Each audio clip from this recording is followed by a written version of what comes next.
Tentang rombongan para penunggu pintu. Dari orang Korah ialah Meselemia bin Kore dari keturunan Ebiasaf.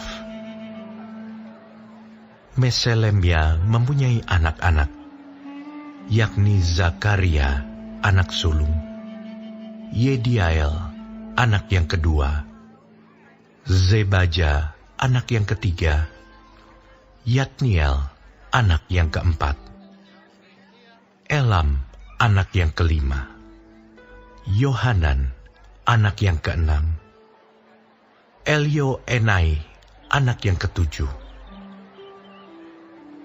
Obed Edom mempunyai anak-anak, yakni Semaya anak sulung, Yozabat anak yang kedua, Yoah anak yang ketiga, Sakar anak yang keempat, Netaneel anak yang kelima, Amiel anak yang keenam, Isakar anak yang ketujuh, dan Peuletai anak yang kedelapan, sebab Allah telah memberkati dia. Bagi Semaya, anak Obed Edom itu, lahir anak-anak. Mereka memegang pemerintahan di antara puak mereka, sebab mereka itu adalah pahlawan-pahlawan yang gagah perkasa. Anak-anak Semaya ialah Otni, Refael, Obed, dan Elzabat, serta saudara-saudaranya, yakni Elihu dan Semakia, orang-orang gagah perkasa. Mereka sekalian adalah dari keturunan Obed Edom, yakni mereka sendiri, anak-anak mereka, dan saudara-saudara mereka, masing-masing orang yang gagah perkasa, cakap untuk pekerjaan itu. 62 orang jumlahnya dari Obed Edom. Dan Meselemia mempunyai 18 orang anak dan saudara, orang-orang yang gagah perkasa.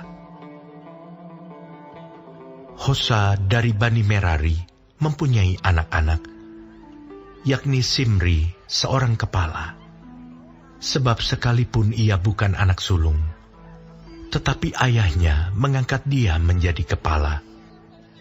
Hilkia anak yang kedua, Tebalia anak yang ketiga, dan Zakaria anak yang keempat. Semua anak dan saudara Hosa itu ada 13 orang. Rombongan-rombongan para penunggu pintu itu, yang dibagi menurut kepala kaum, mempunyai tugas melayani di rumah Tuhan, sama seperti saudara-saudara sesuku mereka.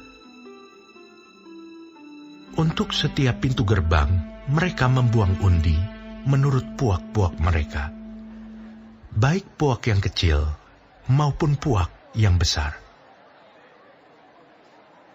Undian untuk pintu timur jatuh pada Selemia. Selanjutnya mereka membuang undi bagi Zakaria anaknya, seorang penasihat yang berakal budi. Lalu jatuhlah undiannya untuk pintu utara. Bagi Obed Edom ialah pintu selatan, dan bagi anak-anaknya gudang perlengkapan. Bagi Supim dan Hosa ialah pintu barat, beserta pintu gerbang Syaleket di jalan raya tanjakan. Penjaga yang satu ditaruh berdampingan dengan penjaga yang lain. Di sebelah timur ada 6 orang setiap hari. Di sebelah utara ada 4 orang setiap hari. Di sebelah selatan ada 4 orang setiap hari.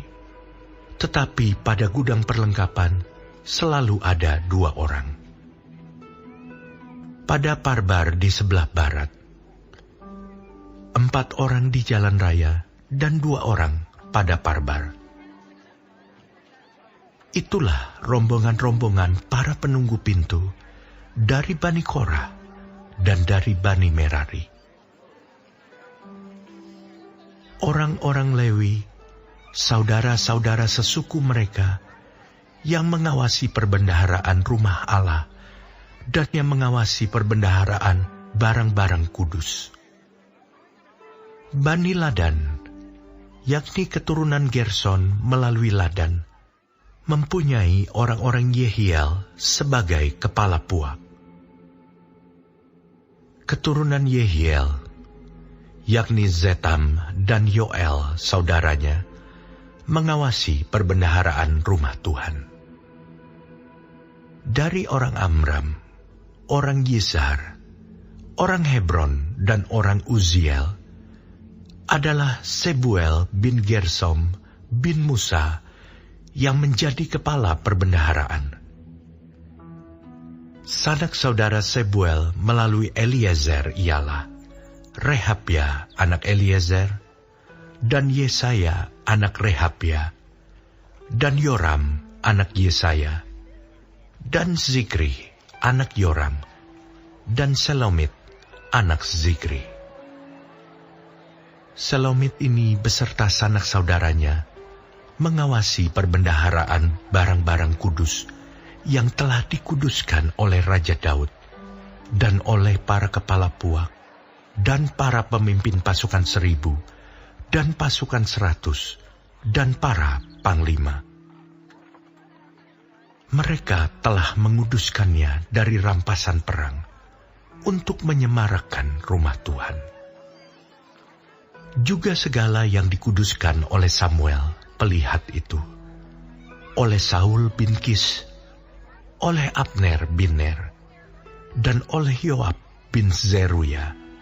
Ya, segala barang yang dikuduskan ada di bawah pengawasan Selomit beserta sanak saudaranya. Dari orang Yizhar adalah Kenanya beserta anak-anaknya, yang diserahi tugas luar di Israel, yaitu menjadi pengatur dan hakim. Dari orang Hebron adalah Hasabia beserta sanak saudaranya, orang-orang gagah perkasa, 1.700 orang jumlahnya, yang diserahi urusan pemerintahan Israel di sebelah barat sungai Yordan, dalam segala urusan untuk Tuhan dan segala pekerjaan untuk raja. Dari orang Hebron adalah Yeria yang menjadi kepala.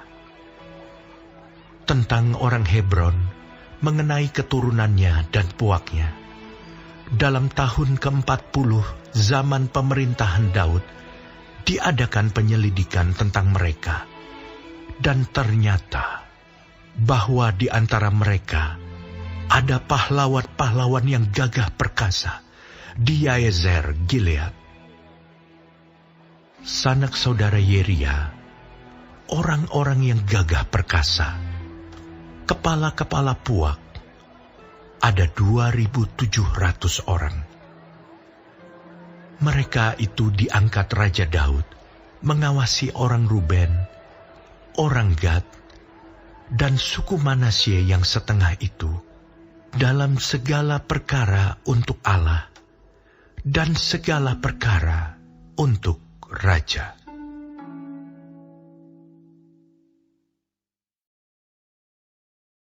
Shalom, saudara-saudaraku yang kekasih di dalam Tuhan Yesus.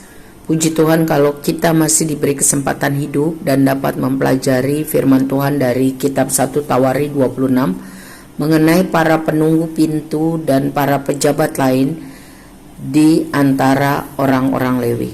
Saudara, di bait Allah, pintu gerbang dan gudang perlengkapan dijaga oleh keluarga besar suku Lewi dan juga Obed Edom. Mereka adalah orang-orang yang gagah perkasa karena tugasnya berat, harus menjaga keamanan. Pembagian tugas mereka diatur dengan sangat teliti, detail, menggunakan undian.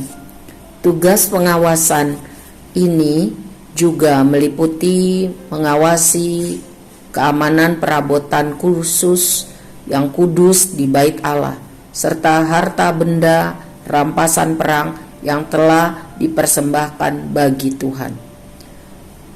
Tugas para penunggu pintu dan pejabat-pejabat di Bait Kudus juga menyangkut administrasi pemerintahan, antara lain administratif daerah dan para hakim yang harus mengadili dengan adil, takut akan Tuhan. Jadi mereka melayani pekerjaan bagi Tuhan dan juga melayani kepentingan masyarakat atau bekerja secara sekuler. Mereka lakukan itu semua dengan sungguh berdedikasi. Semua pekerjaan itu dilakukan dianggap sebagai ibadah kepada Tuhan. Jadi dilakukan tentu dengan cara yang terbaik. Kolose 3 ayat 23 mengajarkan, apapun juga yang kamu perbuat, perbuatlah dengan segenap hatimu seperti untuk Tuhan dan bukan untuk manusia. Atau pekerjaan apa saja yang diberikan kepada kita, hendaklah dikerjakan dengan sepenuh hati, seperti untuk bekerja atau untuk melayani Tuhan. Tuhan Yesus memberkati kita, menolong agar kita dapat mempraktekkan firman Tuhan ini dalam kehidupan. Amin.